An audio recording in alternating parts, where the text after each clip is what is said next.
Hello, everyone, and welcome to another episode here of the Echelon Cycling Podcast, where we discuss things in cycling in the week that's just been and in the week ahead. And today, or this week, we've had quite a troubling week in one particular story. It's also Jonas Vingegaard's birthday on the day of recording, so happy birthday to him. And I mean, as always, I'm joined by Patrick Blake of Outdo Cycling and Mr. Crow himself, Ewan Wilson. And I mean, guys, there's only one place to start: Oscar Piastri. I mean, Cian Uijtdebroeks.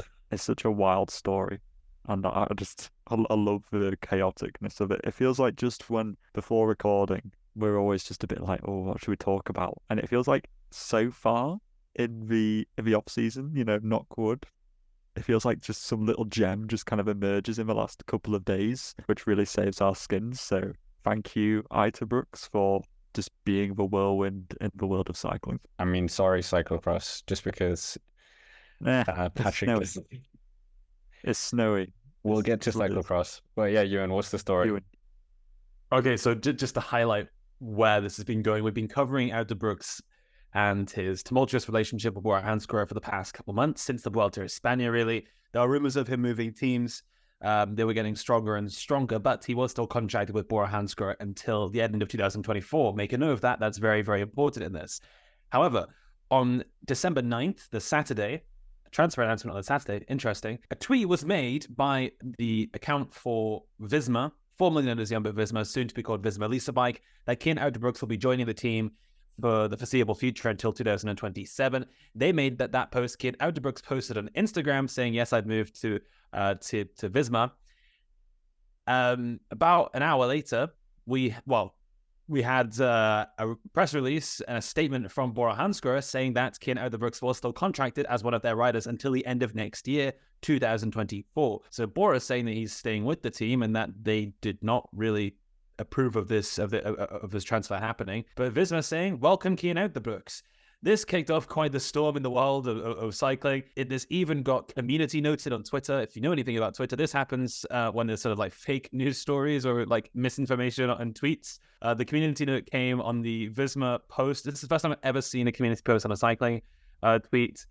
And that community post said that he's still a rider at bora-hansgrohe, according to bora-hansgrohe. So Ian said that he's gone there. Bora saying that he's not gone.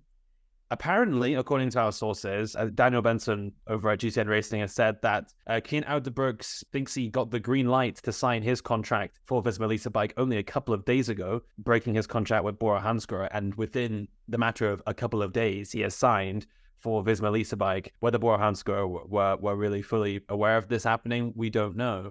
But this is quite the messy situation. At the moment, it seems like Cian Uijtdebroeks is a rider for 2 World Tour teams next year.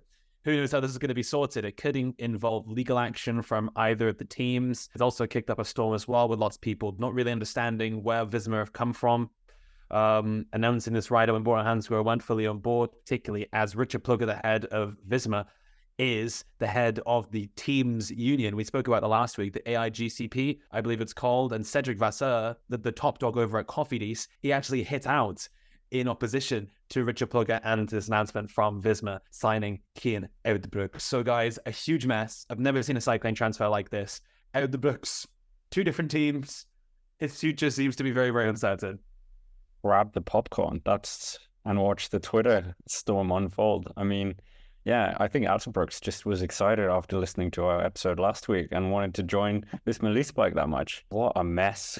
How has any of this even come about? It's just insane to think that obviously Uijtdebroeks must have been really unsettled at Bora to have been given maybe not a green light and immediately jump to the opportunity to jump to another team.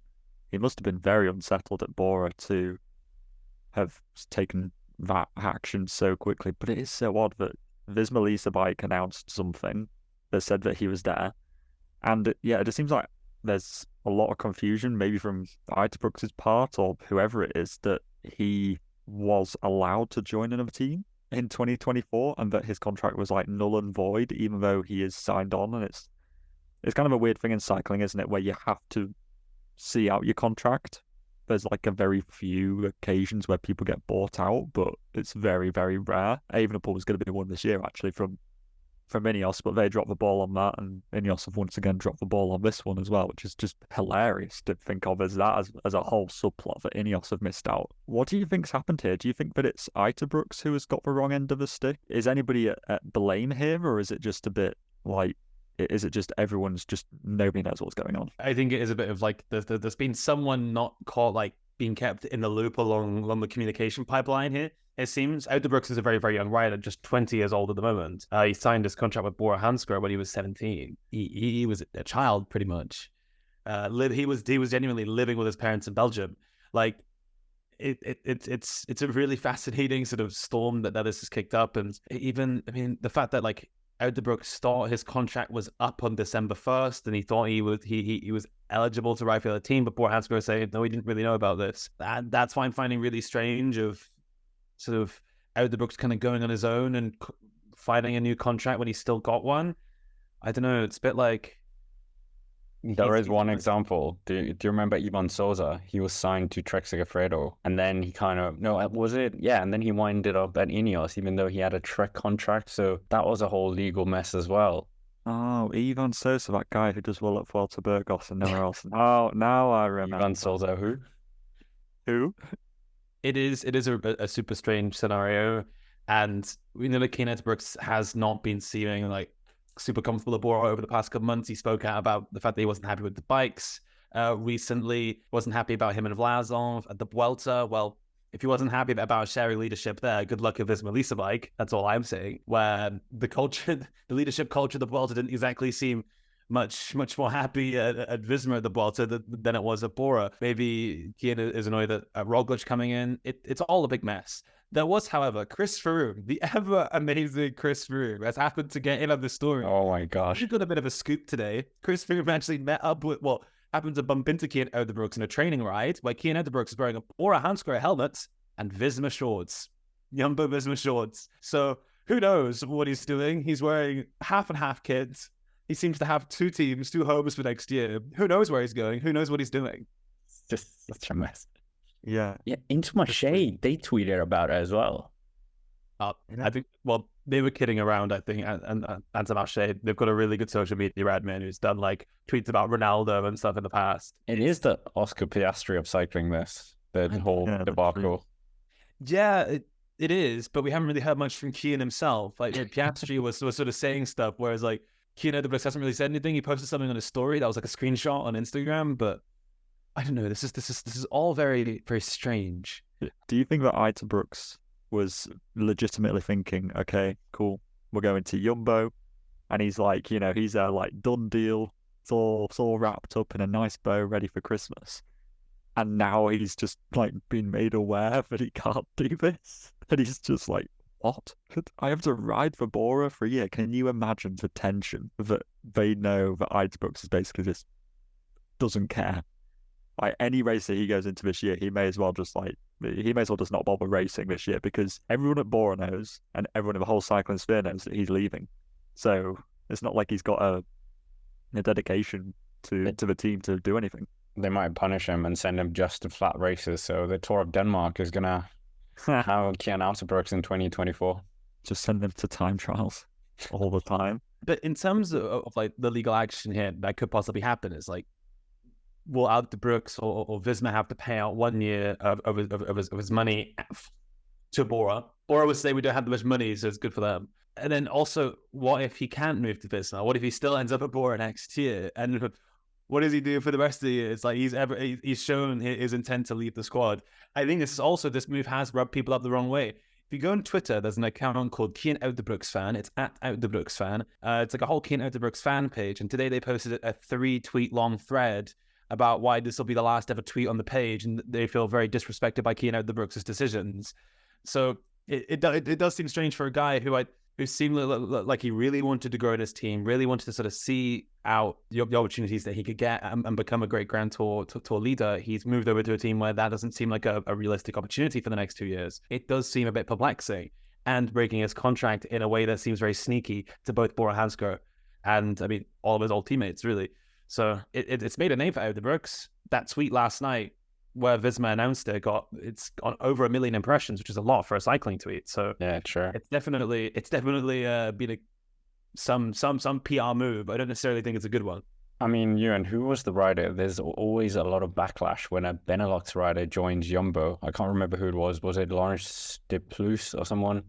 When they joined Jumbo, it was kind of like all the fans were like, please don't, you're selling your soul. Yeah, I mean, this has happened as well with I mean, other Dutch riders. But what I found interesting about this Uijtdebroeks move is that back in 2022, the beginning of the year, when he was the youngest rider on the World Tour, he was saying that, and I mean, we covered him on a video that was in the main channel about who the next Belgian Tour de France champion was going to be. He said that he wanted to sort of stay away from the Belgian media sort of parade, and that really helped Bora, that he was sort of out of the Benelux eye. So I do find it perplexing he has moved to Visma and has created such a media storm with this whole move. And he's created a media storm over the past couple months because he kind of wanted to stay more incognito. He's only 20 years old. Maybe he's got plenty of time to sort of mature and to develop as a person, as a rider, as a media entity. But for the time being, I don't think it's been a great sort of month of exposure for Cian Uijtdebroeks. Yeah. I could see Visma Lease a Bike just paying that year of contract and buying him out and getting him for 2024, because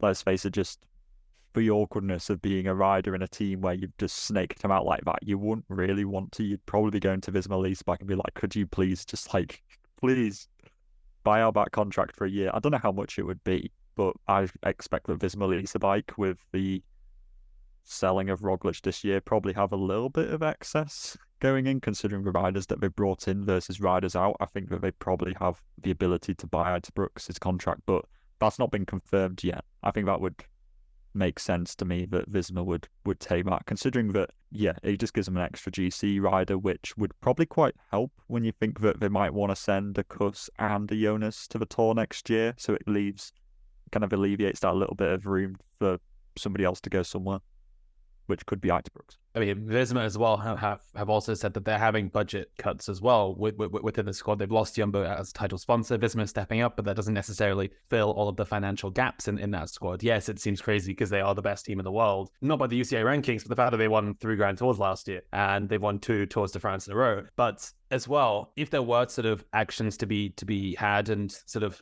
the sporting legal ladder here, the AIGCP, that would be a step up for them to sort of discuss this. But there's a conflict of interest because Plug is ahead of that. So how, it doesn't seem like Bora are going to get a particularly fair hand in any of this. Feels like Bora have been sort of, I don't know, they've been, how would you say it? Blindsided? Yeah, blindsided. That's a great way of saying it. It feels like he's been very much snatched out of their hands, and there's nothing that they can really do because the framework is all against them. I mean, I made a video talking about Bora and the fact that with Roglic coming in, they had 4 GC riders. I honestly think that this helps Bora in a weird way. Getting rid of Uijtdebroeks, it helps solve their leadership problem in a way. So, but then like you say, Visma Lease a Bike, still can't get used to the name. I was about to say Jumbo. I feel like they end up with just another problem, and that they've got another young rider who they need to try and, find ample opportunity for. So in a strange way, I feel like Bora, yes, they would like to keep hold of him, but he was going to leave at the end of next year anyway, so they're almost just... The eventual conclusion has just come a year sooner. And with Uijtdebroeks' clear disgruntlement towards the team, I'm not really sure how good he would have done next year anyway. I mean, we might as well move on. We've talked a lot about it. I'm eagerly await what's going to happen next in this bizarre saga. But speaking about riders who are actually leaving at the end of 2024, the young Albert Philipsen, of course, has been confirmed to Lidl-Trek as well. I mean, both of you kind of said that was the best choice to support his multi-discipline adventures, you would say. But yeah, still young. And I don't know, is there anything to add? Because you both kind of just added exactly why that was the perfect move. And there's a huge Danish contingent there as well. Pretty much, you're right. They have cyclo-cross riders, they have mountain bike riders like Draskalu and stuff, and Evie Richards and whatnot. So they have all of the disciplines covered, which is a big plus for Albert Philipsen. And yeah, I don't know. I'm just very interested to see what becomes of him.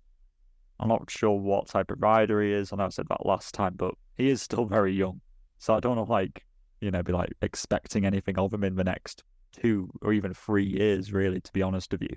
I'm just quite happy that he hasn't gone to a big, super team like UAE or Visma Lisa bike. I'm just quite happy that he's gone to Lidl-Trek, and I think they're building a really strong team now. The signings that were made this year, plus Albert Philipsen as this potential future talent, I think is going to be a really exciting team for the next, 2026. They'll be absolutely flying. Bear in mind, he's not going to be signing until the beginning of 2025, so we'll have another year to speculate of what his potential could be. But in the press release for this announcement, it had a quote from Albert Philipsen saying that he wanted to be the best all-rounder in the world, which I think is a super ambitious thing to say for him. He's been demonstrating at the youth level that he is probably one of the best in the world. We'll see what Van der Poel has to say about that one, but it'll be really, really intriguing to see where Philipsen develops. He's definitely the most exciting talent to come out of Scandinavia. Well, definitely Denmark in a while. I know Norway's bursting with young talent, but it's interesting to see where Lidl-Trek could take him forward. Well, we might as well move on. I mean, there's been a number of World Tour kits revealed already, and we had a whole host come in the last few days, UAE, Cofidis, etc. And I mean, we might as well ponder over those. Start with UAE. Someone said on Twitter that Tadej Pogačar is not going to be wearing white at the Tour de France this year, so that's why they made it basically white. This is going to be my opinion of a lot of these kits, but they are just fully mid.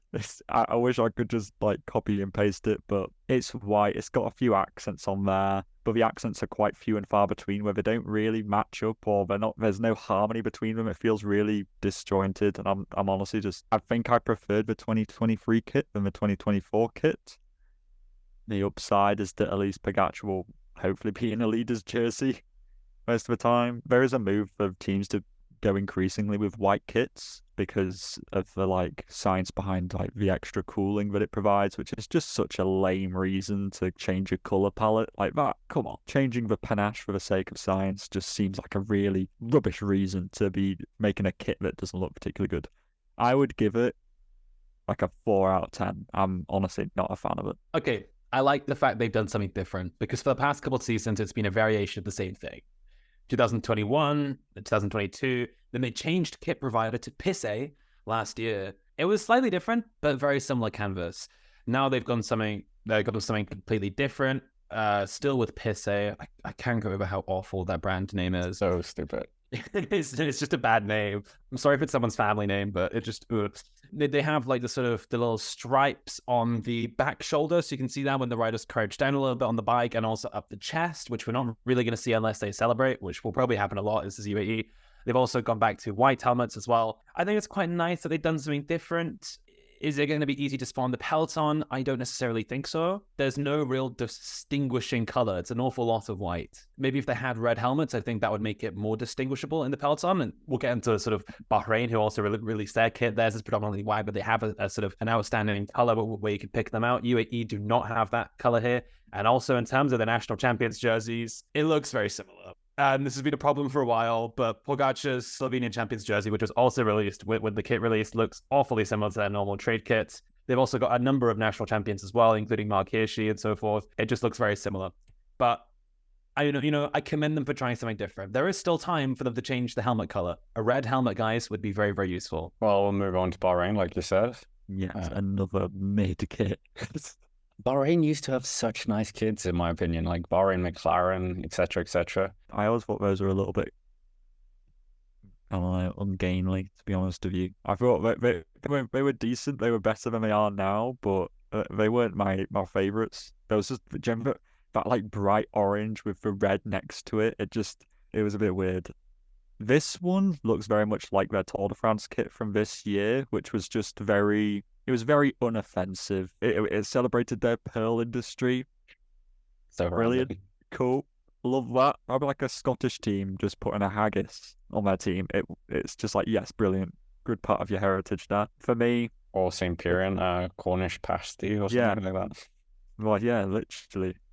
And I feel like because I gave UAE that score of 4, I will give Bahrain, I think it's ever so slightly better, in my opinion. I will give it a 4.5. Okay, so there is actually apparently a link in the press release that says that this kit is alluding to dedication to net zero in terms of the climate emissions. I don't know where they get this. Is like some marketing stretch thing, but apparently the symbols and all the things is supposed to be representing to the pattern on the jerseys representing Night Zero. I don't really get it. New sponsor as well. Yeah, well, Babco Energies, which is a state-owned energy company. Bahrain, which is an oil rentier state. You do the math. Right. But this team, okay, one thing in the Tour de France that they also had gold to balance out the kit. They had the gold and the light blue and the white. I thought the gold provided a really good balance in that kit. We don't have the gold here, so I think it looks a little bit barren, a little bit bare, rather. But I like the fact that the blue is outstanding. We're going to be able, not outstanding like amazing, but it's like it stands out. We're going to be able to find them in the peloton quite easily, especially with those light blue helmets. But it's giving Team Sky 2018, if you know what I mean, with the white and light blue. But yeah, this is very, very underwhelming. I think this is Bahrain's worst kit in the team's history since 2017. Oh, ouch! There goes that invitation. It's not great. I think it's so similar though to UAE. Like, this is annoying. But I think I think this is such a stark downgrade. Like UAE is like, they've done something a little bit different, but like it's underwhelming. This is like they've done something like very like I think there's a lot. It's low impact. Where I think the Bahrain kits in the past couple of years have been quite high impact. With I know you spoke about the blue and the orange and the red, but I think that was a very unique color scheme and it was quite interesting. Whereas this is just white and blue. We've seen it before. And the national champs jerseys also look lame. So that's another mark. That's honestly, these are why the marks are so low from me. Yeah, fair enough. I mean, I haven't ranked any of them, but I would give them both threes because I think the white is. I want to see like something very. Well, you can see quite clearly, but I mean, we might as well continue. Ineos Grandeses was leaked by mistake by Egan Bernal. Yeah, this is true. But okay, so Ineos Grandeses are swapping to Gobek for next year. They were on BioRacer beforehand and swapping to Gobek. Egan Bernal accidentally posted something. We don't know if it's a training kit or the trade kit, but it's like this like 50-50 gradient thing where half of it's blue, half of it's orange. Interesting choice. It looks decent. We don't actually know if this is the official kit yet. That's why we're sort of leaving asterisks by it. But it seems decent. I give it a 6.5 out of 10, maybe 7. Or is it a marketing ploy? It wasn't accidentally leaked. It was just For me, it's better than the other two we've done. So I'm gonna give it like a 5.5. I think that it's not. I know why. It's because they need to stop being so lame. Somebody, honestly, you may as well just go to like an art college and just ask them to design it, and I guarantee you they'll probably come up with a better one. I think this year might be the year of the lame jerseys. All the ones we've had so far have been quite boring. The Catalan Ajax is boring, UAE boring, Bahrain boring, and now the next one, Cofidis, extra boring. They changed kit provider, so they were with Van Rysel, who are now the title sponsors of Decathlon because they're a Decathlon brand, but now they're with Mobile. I've never heard of them. They've literally just copied the design from last year, but they put a little bit more white on it. And there's a slightly different effect to the jersey. It's a snooze fest. I'm sorry. It's another unoffensive kit, isn't it? I didn't mind last year's kit, to be honest. And I don't mind this year's one. The white and the red just keeps it quite simple for me. And it's quite blocky as well, so it's quite easy to identify. Whereas when you have too many intricate patterns, looking at you, UAE and Bahrain, right, with your intricate lines and little stencils, it's harder to see when you look like a helicopter shot. And I'm in like needing to look at sprint trains and whoever's, who's where. I need blocky colours. All right, because I can't see intricate little light blue on white when we're freaking 100 meters in the air, So I'll give Cofidis, I'll give it the same mark as Ineos, 5.5. I can't actually wait until Israel release theirs because I really am a big fan of their kits. Are you expecting good things from a particular team? Are you thinking which team do you think is going to pull out a good one? Israel. I'm going to say Israel. Which one is your favorite as well? So far, I'm going to say Cofidis. God. Man, it's like the bars low. Jeez, it's like picking your method of torture. Yeah. I'll go with the Ineos one, I suppose. I'm going to go for... Wait, in this episode or just in general? I mean, the ones we've been looking at so far. Okay, Samsic. I like the way it taps into the Breton legends and so forth. And It said B&B Hotels. Of course, you were going to pick it. Hey. Also, the announcement video was really sick. But I'm looking for. I mean, EF never disappoint. That's true. Yeah. Bora are switching their kit providers. So I'm intrigued about that one. Because Locol have been providing some of the best kits for Bora over the past couple of years. So I'm intrigued to see what they're going to bring. Also, Visma Lease Bike, because it's probably, I don't know whether it's going to be a completely new color palette, because Visma's red. Is it going to be a red hit, even though the yellow's been so iconic over the past couple of years? But that was because that was Jumbo's color. And also, as well, kind of a boring answer, Holtzy Cometa, Aolo's new kit, because they've had really sleek designs over the past couple of years, but that it will have to be completely rethought out because of a new title sponsor as well. Group Palmer's was good last year. Baltic Cometa, you can call Patrick and Ewan or message them on Twitter to get some advice. Yeah, just come on, the bar's really low right now. You can't, don't mess it up. Don't, just blocky colours. Keep it simple. I really like the Belgian leaders jersey, the Belgian Tours leaders jersey that Match Van Der Poel wore last year. I know it's not a kit, but like, yeah, I quite like that one. Yeah, there is not enough purple in the peloton. The only bit we had was that special like Mercier one-off kit that Alpecin did, which was absolutely fine. Burgos Beage. Oh, but we see them once every few races at most. Like only when we're in Spain, and I need something permanent. I would sign a sponsor with a purple colour scheme just for the sole purpose of making my kit purple. Well, purplebricks.com, there you go. About real estate. I would sign them purposefully for this one role. German chocolate company Milka, we're waiting for you. Oh yeah, sure. Or Cadbury's. Yeah, there you go.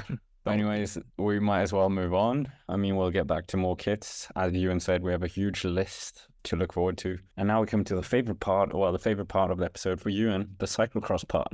I mean, we had a mix here. We had muddy terrain in Essen in Belgium, and then we had the snow in Val di Sole in Italy, which is one of my favorite World Cup races. But did you guys watch it? I did watch it, actually. I'd like to watch Val di Sole because it's snowy, and therefore it's just a bit different. I feel like, no offense to cyclocross, but it is in the same way to road, but the sort of scenery can get all very same old when you're just going around some muddy bends. Yes, you can add in some off cambers, and you can add in some stairs, and you can ride over a pontoon if you so want to. But at the end of the day, snow is very different, and I really like it. It's also just, it usually throws up a surprise winner as well, because not a lot of people can be bothered to get all the way out there to ride it. So you usually get somebody a little bit different. And well, I don't know. Shall I say the winner? Sure. I mean, there was also a big thing about the tires that they were choosing. I'm no tech nerd, but that seemed to be a thing as well. Yeah. So it was Joris Nieuwenhuis who won the men's first World Cup as well. He's really good this year. Yeah, he's doing really well this year. And it was, what's her name? Manon Baker, I think her name is. She won the women's ahead of Puck Pietza. So yeah, it's just different. It just throws up some different results, and it's just snowy. So it just kind of, it fits for this time of year is what it does. I didn't watch the other Belgian one though, to be honest with you, Scott. I only tune in for World Cup, and only then. Are they Belgian? Val di Sole is in Belgium. No, the other one, the midweek one. Oh right, okay. The one which Wout van Aert won.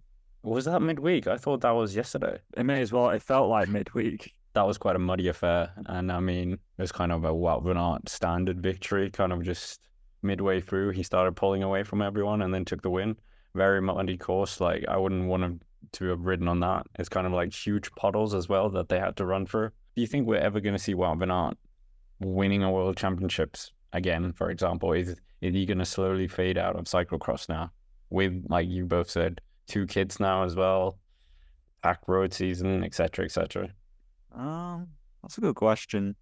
I think, because we talked about Van der Poel potentially stopping it, but I think he's only just going to try and get the record for cyclocross. I remember seeing that somewhere earlier this week, that Van der Poel's literally just going to get World Championships, because he needs, He needs 8 to break the record? Yeah, right. It's 7 right now for Roger de Vlaming. No, wait, Eric de Vlaming, not Roger. Yeah. Roger's the other one. Van der Poel one? 5? 5. Yeah, it's doable. Yeah. Wout van Aert would win a World Champs if Van der Poel stops. That's like a guaranteed win.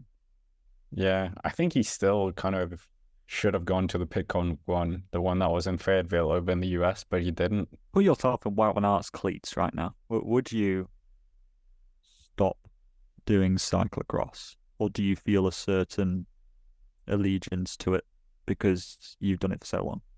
I mean, I'd probably just turn up in the winter and do maybe 3 or 4 rounds close to my home. So you wouldn't have to go to Val di Sole. You wouldn't have to go to random place in France or in Dublin or whatever. So I would just stick to like this close surroundings and do that. But he might be like in Calpe or down in Tenerife as well. So the logistics as well is kind of an issue or a factor. I guess it's just good training, isn't it? To do cyclocross races at the end of the day, Wout van Aert, well, you see like the classic star riders really kind of get how their training has to ramp up a little bit earlier because they have to be informed a little bit sooner than a lot of the GC boys need to. So you'll see them going harder sooner. So I feel like you may as well, like if you're going to be training in winter, just in some random training camp, you may as well just do it cyclocross wise as well. At least that way you're getting in and you're getting a win in maybe every so often. Good for the morale. I don't think Wout van Aert will stop doing cyclocross. I think that he loves it too much. I mean, to turn up to that race alone, like muddy puddles everywhere, that alone says his love for cyclocross. But I mean, any listeners on the podcast, Ewan is still here. He's still awake. Ewan, Wout van Aert, should he stay in the pursuit of cyclocross glory? I've been very quiet for a reason. I don't really have many opinions about cyclocross, but... And Wout van Aert. Wait, no, that's not true. You have many. No, I'm kind of with you on the Wout van Aert thing. I think he just, he's kind of won most things now, and he's probably not going to be Van der Poel's record, so might as well, turn up to a couple of races every now and then. Just get paid for it. Why not? He didn't really need to go to that race, but he did.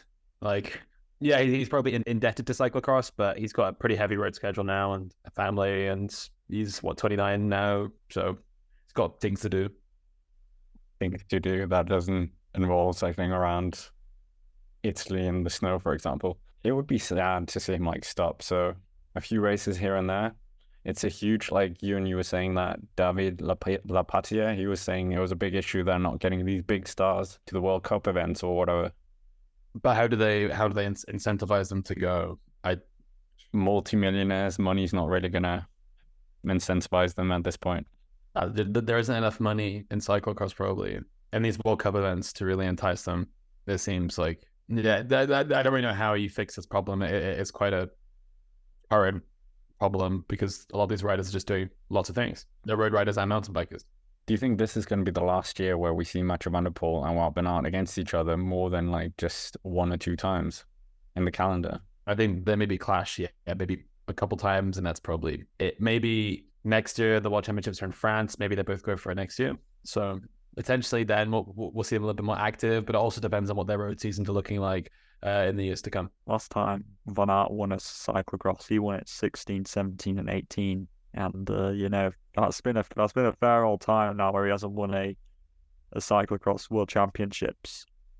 He didn't do the European Championship, so we can't have that jersey. It does sort of feel that, Van der Poel's going strictly for the world champs jersey. Do I think that Wout van Aert's going to beat Van der Poel? He's probably got the best shot of everyone. He may as well just keep turning up. Yeah, just for the hell of it. Because he should have gone to the European Championships. Then we would have had what we got robbed by Laporte. Mathieu van der Poel Worlds, him in the Europeans. Oh, yeah. Christophe Laporte talking about European champs and Wout van Aert. Or did Wout van Aert choke it again? We'll never know. Here we go. Gotta get in. I mean, we might as well come to Rider of the Week and... Oh, no? Hold your horses. Transfer news. Wait, again? Oh, my goodness. We're in December. Transfer news. We are in December. I mean, it's not just about Cian Uijtdebroeks at the moment. We've had some other transfers as well announced this week. See, other transfers, they aren't there's nothing earth-shattering, but I think we might as well mention them. David de la Cruz is moving over from Astana, Kazakhstan, over to Q36.5, which is an interesting one. Also, as well, we saw David Chimolai. He's moving across from Cofidis. I completely forgot he moved over to Cofidis, and he's moving to Movistar for next season. We also had a rider step down from the World Tour level. Antoine Tolhoek, who moved to Trek Segafredo, used to ride for Visma Lisa Bike, whatever it was called beforehand. Jumbo-visma. He's actually moving down to the continental level next year. We also believe that Lucas Pöstlberger might be moving down to the continental level as well for next season. Bit of a step down for the man who took a stage at the Giro back in 2017 and won a stage at the Criterium de Dauphiné a couple of years back. Also, André Carvalho, who's riding for Cofidis, who was riding for Cofidis, is also moving down to the continental level for next year. And Marc Pedin, we believe, is signing for Corotec next year. The Ukrainian rider is not at EF's current training camp, and we believe he's moving over there. Andrei Ponomar just signed for Corotec as well, so there'll be 2 Ukrainians at that squad. Corotec are also highly rumoured to be signing Domenico Pozzovivo for next year, who is not being renewed by Israel Bremitag. Domenico Pozzovivo seems to have awful luck with getting contracts. Maybe it's because he's very old. But I won't say very old, but he's old for a cyclist. He's been around since like the early 2010s. At the Giro, like in terms of being inside that top 20 in GC. And last year looked like he was going to get top 10. So like it's a shame Pozzovivo just keeps going like last minute to last minute in terms of his contract, but Corotec looked to be the saving grace for him, which will be good for them. Great signing for him. And Pedin, they're really stepping up after their Giro debut this year. Well, according to Froome, time isn't a factor anymore for riders. But Pozzovivo can do that. You know, he doesn't have 4 Tour de France titles behind him, even though Pozzovivo's been getting better results recently than Chris Froome. See, there's no justice in the world. Literally, I would take Pozzovivo in a heartbeat over Chris Froome to get results in 2024. I'd back Pozzovivo all the way. I honestly would. But I'm kind of surprised that Israel Bremitag haven't kept them on, given that like they've kept. Rusty Woods did win a Tour de France stage, as did Simon Clark, but they've extended them. Chris Froome is still on the team. You know, they've got so many of these older riders, and they haven't kept Pozzovivo on. This man was destined for top. Like he was right. He did a lead out with Benim Girmay last year, the Giro in that stage in Tiesi. Come on, let's get Pozzovivo our team. It looks like he's going to be riding for Corotec at least. So he will be the Giro. I'm glad. It's not the Giro without Domenico Pozzovivo. I mean, are you guys surprised over Marc Pedin, because he was kind of touted as like a big thing after he did really well at that Dauphiné a few years ago? And that is just it, Scott. He did good on 2 stages of the Criterium de Dauphiné a few years ago, and that was it. Stage win at the Gran Camino last year. Oh gosh, 2022, just after the invasion began, which was quite a poignant victory for him as a Ukrainian rider. But he hasn't done much else. But he just had some health struggles as well that have really plagued him. One of the reasons he left Bahrain a couple of years back. They weren't particularly supportive of him then. Literally the biggest enigma that emerged in cycling for a 2-day period. And then aside from that Gran Camino victory, which is also very notable, vanished. Just woof. Went from so much hype. Who is this guy? What kind of freaking power is he doing? To where's he gone? Is he on a team? Biggest surprise in cycling the last few years was just what the hell happened to Pedin. I mean, Corotec have absolutely got scoops here. 2 scoops or 3 scoops. So their Giro team will be a bit better than it was this year. And Vacek as well. I've still got him. Oh no, here we go. Ewan's going to talk about him for 5 minutes. It's the other Vacek though. But yeah, they got him. They got a couple decent. Oh, actually, they brought in Sperali and Marechko. They brought in those for next year. So in one season, they've already become better than Green Project, Bardiani, whatever they're called. You know, they've stepped up. I think they've earned a Giro wildcard next year. They were exciting last year. They were a bit of a novelty act because they were new and they had this cool kit. I think for next year, they've definitely upped the ante. And they also have Veliko Stojdic, you would favor from the Giro as well, the Serbian who kept going in the breakaways. I can't wait for Marechko to win 5 stages of the Tour of Taihu League. Oh my God. I can't wait. Anyways, with that, ride of the week. Oh, yes. This. I will go with... Pulls up the Cyclo-cross page. I will go with Niels van der Putte, who came second at Val de Sol today. He actually came in second place last year as well, funnily enough. He seems to get one World Cup podium every year, and this is his first one of this year, so well done, Niels. He's only 23, rides for the Alpecin, De Koenig, Phoenix, whatever it is that their Cyclo-cross bit is. Yeah, good result. Second place. Cian Uijtdebroeks. I live for the drama. Thank you. Yeah, I was going to say that as well. Like this, yeah. Thank you for the story. It's actually been really interesting to follow. Love it. I love a crazy transfer story, and we got it. Thank you, Cian Uijtdebroeks. Yeah, it's like we were saying. I think it is the craziest that has been for a while. It's very football-esque. Anyways, my ride of the week's going to be Wout van Aert. Why not? He's taking a victory on his first cyclo-cross race back. Yeah.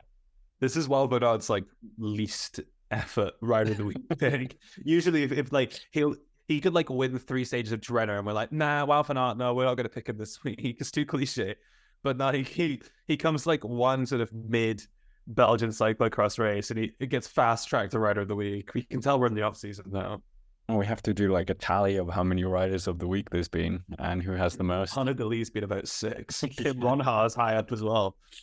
How far away from the Tour down under? Please save me.